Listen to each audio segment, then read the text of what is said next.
नमस्कार दोस्तों।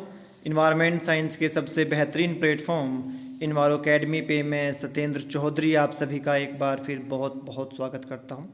जैसा कि आप सभी लोग जानते हैं कि इस वीडियो लेक्चर सीरीज़ में हम GATE environmental science and engineering के लिए वीडियो लेक्चर बना रहे हैं। पहला लेक्चर सभी लोगों ने देख लिया होगा। ये हमारा इस सीरीज़ का दूसरा लेक्चर है। तो इसमें हम पहले लेक्चर में बात कर चुके हैं आपका सोयल केमिस्ट्री के जो पहला टॉपिक है ऑर्गेनिक मैटर, उसके ऊपर यहाँ पे हम बात करेंगे नाइट्रोजन के बारे में। तो बेसिकली कुछ चीज़ें आपको पता हैं, बट जो चीज़ें आपको नहीं पता हैं और जो भी इन्वायरमेंट साइंस के कंपटीशन होते हैं उसके लिए जो महत्वपूर्ण इम्पोर्टेंट पॉइंट्स है हम उनको हाईलाइट करते हुए उन पे फोकस करते हुए बात करेंगे। बट सीक्वेंस में चलते हैं।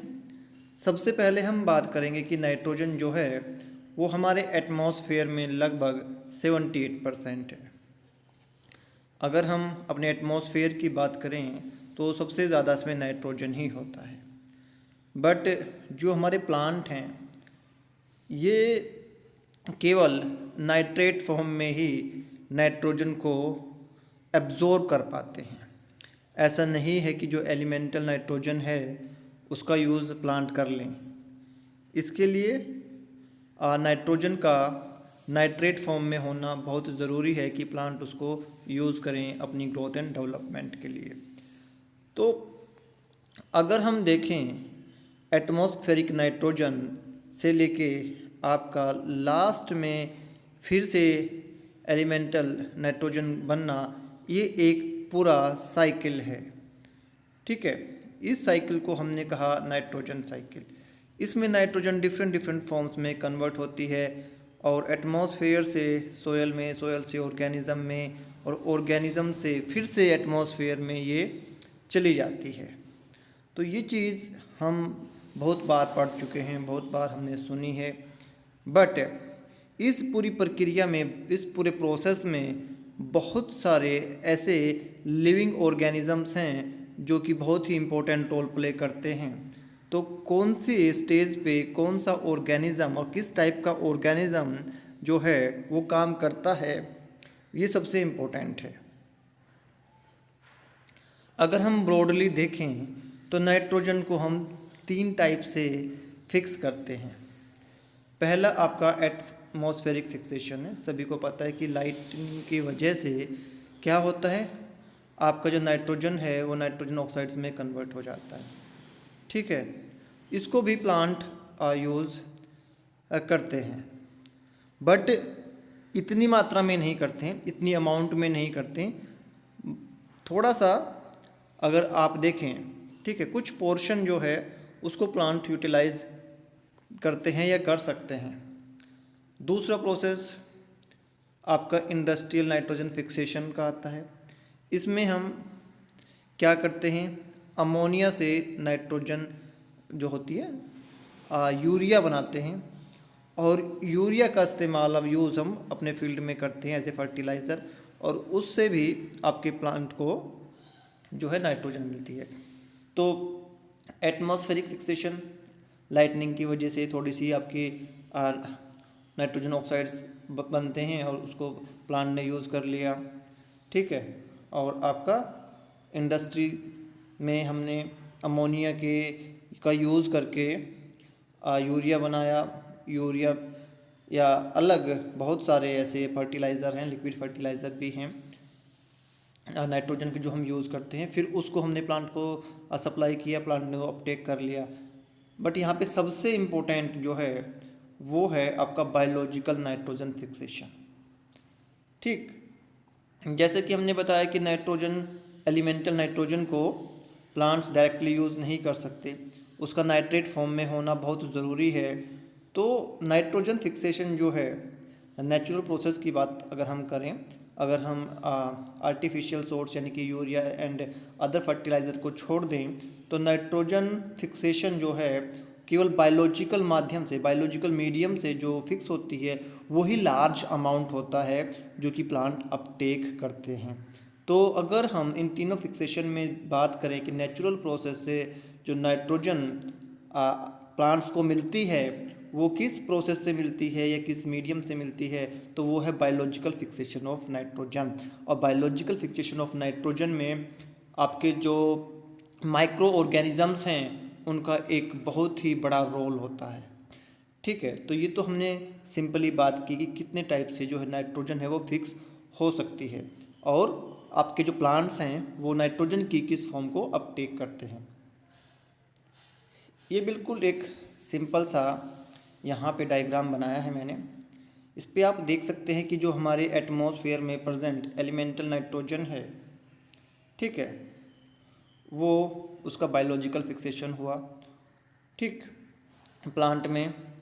और प्लांट में बेसिकली नाइट्रोजन प्रोटीन का एक इम्पोर्टेंट पार्ट होता है, सभी को पता है। जो प्लांट्स हैं इनको एनिमल्स ने ईट अप किया तो एनिमल प्रोटीन बन गए, है नाइट्रोजन ही इसमें भी। और इनकी डेथ और डिकम्पोजिशन के बाद में अमोनिया बनेगा, फिर इस अमोनिया से नाइट्रिफिकेशन होगा, और नाइट्रिफिकेशन से आपका पहले नाइट्राइट बनेगा और फिर नाइट्रेट बनेंगे। और फिर इस नाइट्रेट का या तो आपको क्या हो जाएगा, डीनाइट्रिफिकेशन हो जाएगा, और डीनाइट्रिफिकेशन से क्या होगा, आपका जो ये नाइट्रेट फॉर्म में, आयनिक फॉर्म में नाइट्रोजन है, ये फिर से एलिमेंटल फॉर्म में चली जाएगी। इसके अलावा फिर से क्या होगा, बायोलॉजिकल फिक्सेशन होगा इस नाइट्रोजन का, फिर से ये साइकिल चलता रहता है। इस नाइट्रेट को डायरेक्टली यहाँ से प्लांट भी यूज़ कर सकते हैं, ज़रूरी नहीं कि इसका डीनाइट्रिफिकेशन ही हो। बट यहाँ पे आप देख रहे हैं कि ये पूरा एक साइकिल चल रहा है, ठीक है, कि भाई पहले जो आपका नाइट्रोजन है वो एलिमेंटल फॉर्म में था, उसको फिक्स किया बायोलॉजिकली फिक्स करके प्लांट ने उसको, प्लांट को ईटअप किया आपके एनिमल्स ने। एनिमल्स की डेथ और डिकम्पोजिशन के बाद में बनी अमोनिया से नाइट्राइट से नाइट्रेट, और ये आपका एक साइकिल चल रहा है। यहीं पे लाइटनिंग की वजह से भी जो आपका एटमॉस्फेयर में प्रेजेंट एलिमेंटल नाइट्रोजन है उससे आपके नाइट्रेट बन रहे हैं, और ये इंडस्ट्रियल फिक्सेशन भी हो रहा है, ठीक है। अमोनिया जो है, अमोनिया से आपका फर्टिलाइज़र वगैरह जो है, जैसे बताया यूरिया वगैरह बन रहा है। तो सिंपली ये एक पूरा प्रोसेस चल रहा है। इस पूरे प्रोसेस में मैं बायोलॉजिकल प्रोसेस पे ज़्यादा एम्फेसिस इसलिए दे रहा हूँ, ज़्यादा जोर इसलिए दे रहा हूँ क्योंकि लाइटनिंग की वजह से आप सभी को पता है कि भाई हाँ, थोड़ा बहुत नाइट्रोजन फिक्सेशन होता है। और आपका इंडस्ट्रियल प्रोसेस, ठीक है, यूरिया बन गया, ठीक है, उसको हमने यूज़ कर लिया। बट नेचुरल प्रोसेस की अगर हम बात करें, जैसे हम सोयल केमिस्ट्री की बात कर रहे हैं, तो सोयल केमिस्ट्री के पॉइंट ऑफ व्यू से सबसे इम्पोर्टेंट जो चीज़ है वो है बायोलॉजिकल फिक्सेशन, कि भाई सोयल लिविंग जो ऑर्गेनिज्म हैं, ठीक है, उनका क्या रोल है नाइट्रोजन फिक्सेशन में। इसीलिए ये टॉपिक दिया गया है सोयल केमिस्ट्री में, नाइट्रोजन। तो उसी पे बात करेंगे। तो बहुत सारे ऐसे आपके ऑर्गेनिज्म हैं, जैसे मैंने बताया कि वो नाइट्रोजन को फिक्स करते हैं और फिक्स करके प्लांट को दे देते हैं, प्लांट उनको एब्जॉर्ब कर लेते हैं। बिल्कुल सिंपल सी लैंग्वेज में अगर मैं बात करूँ तो 3 ऐसे मोड हैं, मेथड हैं, जिनसे कि नाइट्रोजन जो है बायोलॉजिकली फिक्स होती है। नॉन सिम्बायोटिक नाइट्रोजन फिक्सेशन, फिर दूसरा आपका आ गया एसोसिएशन में जो सिम्बायोटिक माइक्रो ऑर्गेनिज्म हैं वो नाइट्रोजन फिक्स करते हैं, और तीसरा आपका आया सिम्बायोटिक नाइट्रोजन फिक्सेशन।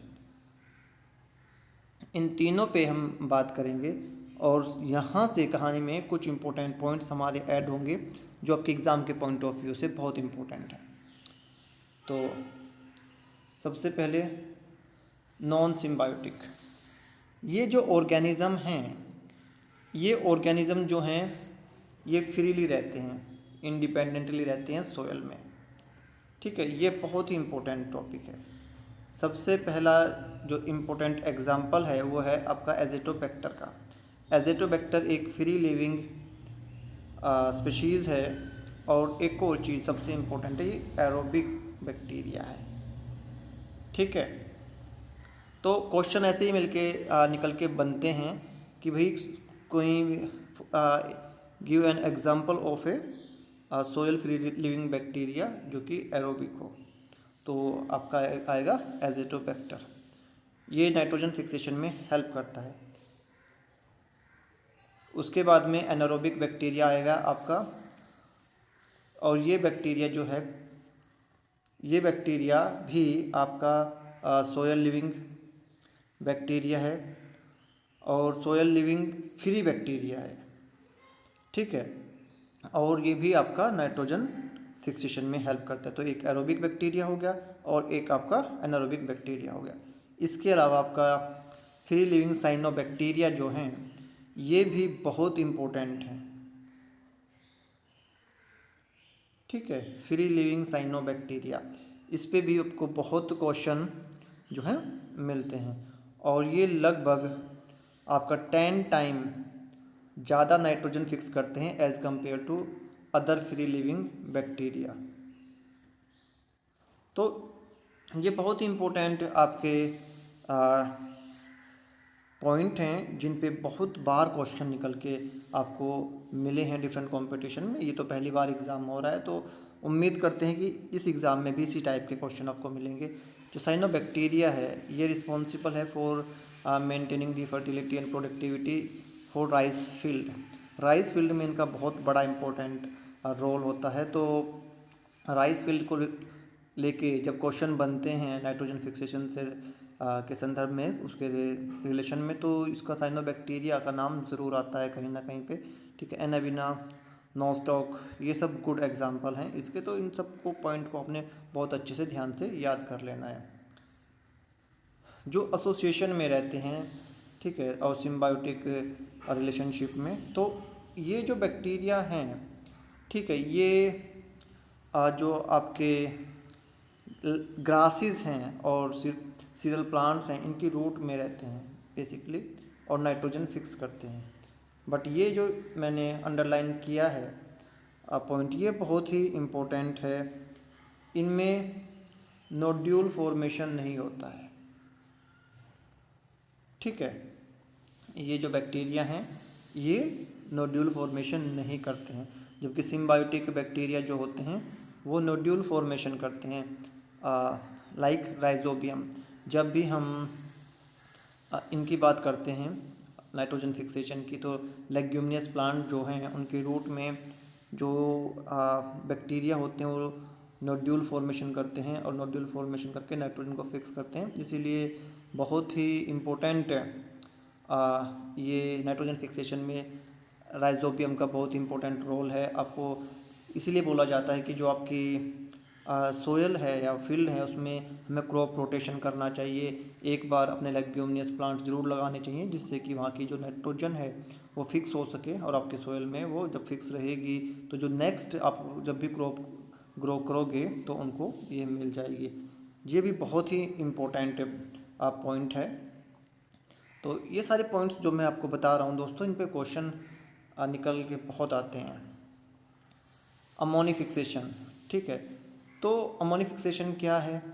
जब भी आपके जो हमने साइकिल पढ़ी है, देखी थी कि उसमें जो प्लांट्स हो गए, एनिमल हो गए, उनकी डेथ और डिकम्पोजिशन के बाद क्या बनता है? अमोनिया। ठीक है, जो भी आपके प्लांट्स हैं, मान लो एनिमल हैं, बैक्टीरिया ने उन पर अटैक किया, अटैक करके क्या बना दिया? अमोनिया बना दिया। इस प्रोसेस को क्या बोला हमने? अमोनी फिक्सेशन। तो अब जो ये अमोनिया है, इससे आगे फर्दर आपकी नाइट्रेट तक हमने जाना है, नाइट्रेट को ही प्लांट्स ने अपटेक करना है। तो अमोनिया से नाइट्रेट बनने की जो प्रोसेस है, उसको हमने क्या कहा? नाइट्रिफिकेशन। तो नाइट्रिफिकेशन बेसिकली क्या है? आपका ऑक्सीडेशन ऑफ नाइट्रिफिकेशन क्या है आपका? अमोनिया से नाइट्रेट बनने का प्रोसेस। ये पूरा प्रोसेस जो है, ये 2 स्टेप में पूरा होता है। पहले स्टेप में क्या होगा? अमोनिया का ऑक्सीडेशन होगा नाइट्राइट में। ठीक है, यहाँ पे भी इम्पोर्टेंट बैक्टीरिया है, आपका नाइट्रोसोमोनास। नाइट्रोसोमोनास जो है ये अमोनिया टू नाइट्राइट बनाता है। ठीक है, नाइट्रिफिकेशन में पहला स्टेप क्या है, oxidation of ammonia to nitrite. Nitrite जो बनेगा उसमें कौन सा बैक्टीरिया, नाइट्रोसोमोनास। ठीक है, एक बार फिर से सुन लीजिए, जो नाइट्रिफिकेशन है इसमें क्या हो रहा है, अमोनिया टू नाइट्रेट बन रहा है। बट ये जो पूरा प्रोसेस है ये 2 स्टेप में पूरा हो रहा है। पहले स्टेप में क्या हो रहा है, अमोनिया जो है ऑक्सीडाइज हो रहा है नाइट्राइट में, और इस प्रोसेस में कौन सा बैक्टीरिया आपका हेल्प कर रहा है, नाइट्रोसोमोनास। अब अगले स्टेप में क्या हो रहा है, जो आपका नाइट्राइट है उससे नाइट्रेट बन रहा है। ठीक है, और इसमें कौन सा बैक्टीरिया जो है वो काम कर रहा है, नाइट्रोबैक्टर। ठीक है, अब हमारा नाइट्रेट बन गया है, इसको प्लांट अपटेक कर लेंगे। तो ये तो प्लांट ने अपटेक कर लिया, बट कई जगह पे क्या होता है, जो आपका नाइट्रेट है उसका डीनाइट्रिफिकेशन हो जाता है। यानी कि कुछ ऐसे बैक्टीरिया होते हैं जैसे कि सुडोमोनास बैसिलस, वो उसको एलिमेंटल नाइट्रोजन में कन्वर्ट कर देते हैं। तो अगर एलिमेंटल नाइट्रोजन में से कन्वर्ट कर दिया तो प्लांट को तो मिलेगी नहीं। तो जितने भी आपके ऐसे एरिया हैं जैसे मार्शलैंड है, ठीक है, मार्शलैंड में क्या है, वहाँ पे आपका सुडोमोनास बैसिलस जो है वो ज़्यादा होते हैं, क्योंकि ये एक एनारोबिक बैक्टीरिया है। और वहाँ पे जो मार्शलैंड होती है, आपको पता है ऑक्सीजन तो होती नहीं है, तो ऑक्सीजन की एब्सेंस में आपका जो सुडोमोनास बैसिलस है ये स्पीशीज़ ज़्यादा ग्रो करती है। तो आपका जो नाइट्रेट है, नाइट्रेट को एलिमेंटल नाइट्रोजन में कन्वर्ट कर देते हैं। इसीलिए जो प्लांट होते हैं वहाँ के, वो इंसेक्ट ईटर होते हैं। क्यों होते हैं, क्योंकि सोयल से तो उन्हें मिल नहीं रहा है नाइट्रोजन, तो प्लांट्स को खा के अपनी नाइट्रोजन की कमी को पूरा करते रहते हैं। तो दोस्तों ये सारे आप जो पॉइंट्स हमने यहाँ पे डिस्कस किए हैं बहुत ही इंपॉर्टेंट पॉइंट हैं, इसीलिए मैंने जो इंपॉर्टेंट पॉइंट है उसको स्लाइड पे लिख दिया है। ध्यान से इनको देखिएगा, ध्यान से नोट करके आप याद कीजिए। डेफिनेटली आपके लिए ये चीज़ बहुत ही बेनिफिशियल प्रूफ होगी। तो दोस्तों सीखते रहिए, मुस्कुराते रहिए। मेरी बेस्ट विशेज़ आपके साथ में। God bless you, thank you.